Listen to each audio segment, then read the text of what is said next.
We got a big-time season for the Cornell Big Red, and with that comes the big-time media attention, and it doesn't get any bigger than ESPN's Andy Katz. Andy, what are you doing here for Cornell Harvard?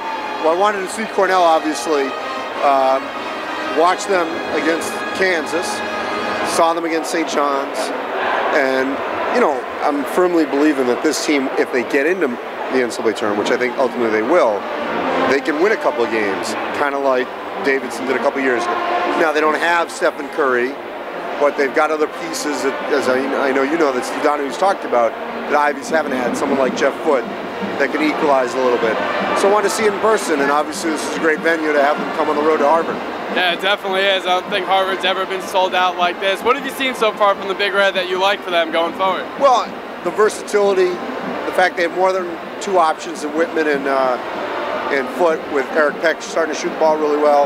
Knew about Lewis Dale, but I think seeing Peck shoot the ball like that obviously gives them even more offensive options, and they're defending pretty well against Jeremy Lin, no question about that. Well, the Ivy League has gotten so much more attention this year than it normally does in the past. It's almost a three-horse race for that Ivy title. I know you said you think Cornell's going to win it, but what's so different about the Ivy League this year than in past years? Well, they've got a national profile with Cornell.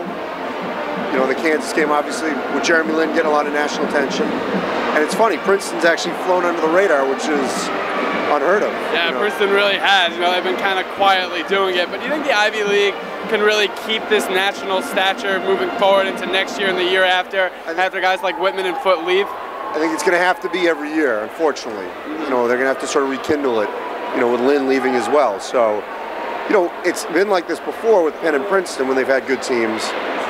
And it just has to, it comes back in cycles. If they can have teams like this that can obviously compete at a national level. And yeah, I just want to ask you, doing what you do, how many college basketball games do you have to watch a week in order to perform your job at the high level that you do? I mean, I try to watch as many as possible, or at least snippets of them. I mean, just, you know, that's part of my job. Oh, of course. And Andy, of course, your name has become synonymous with college basketball. We appreciate the time. Hope you enjoy the second half. All right, thank you.